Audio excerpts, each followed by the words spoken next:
Reactive training systems. We got a question today about transitioning from a round back deadlift to a flat back deadlift. This is a difficult problem to solve, and I say that for a specific reason. It's not difficult to deadlift with a flat back. It's difficult to deadlift well with a flat back, and that's usually what people are much more concerned with when they're trying to make that transition from round to flat. It's not just a matter of lower the weight on the bar and you can deadlift correctly. It's how do I get back to exceed my PRs with better technique. So what I've come up with in terms of developing a flat back deadlift exists across 3 different levels. The first level is your training of the competition lift, and this one is pretty broad and it extends past just the competition lift in actuality. You want to train the competition lift as if it's a new movement. Train it as if it's an exercise that you've never done before.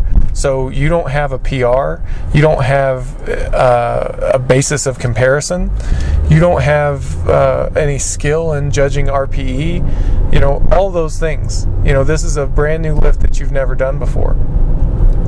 And that should help drive you to reduce the weight on the bar to the point where you can execute your training with good technique. Now, for you at this point, good technique means 0 rounding. If you have any back rounding in the deadlift and you're trying to complete this transition, then you should consider that to be a missed lift.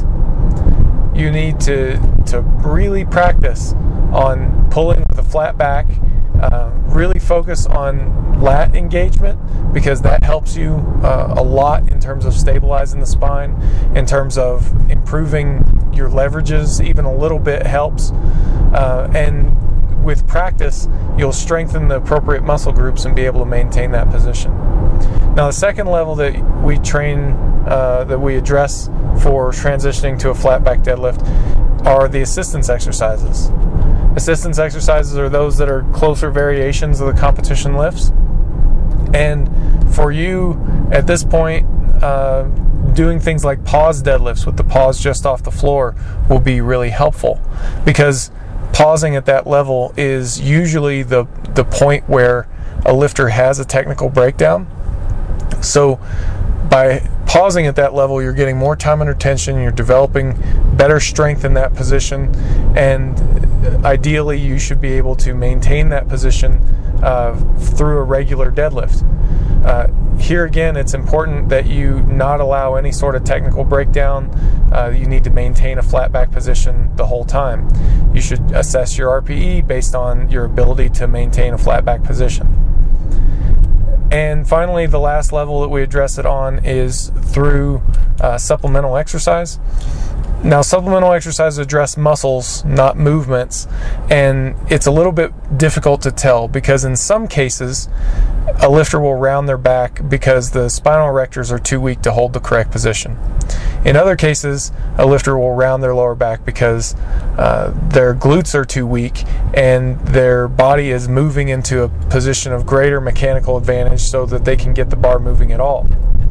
So it's really difficult to tell which one is which, and usually it requires some more testing. But the good news is that's not really necessary, because the movements that you're going to use to train glutes are basically the same movements you're going to use to train the lower back as well. You're going to be looking at things like good mornings, Romanian deadlifts, straight leg deadlifts. Again, keeping your back in a neutral or slightly extended position throughout all your repetitions is a requirement. And yeah, so those are the 3 levels that we address it on. Again, I just want to reiterate that it's not hard to deadlift with a flat back. It's hard to deadlift well with a flat back, and you need to show yourself some patience and take your time. Don't get discouraged as you make this transition, that it's a difficult transition for people to make.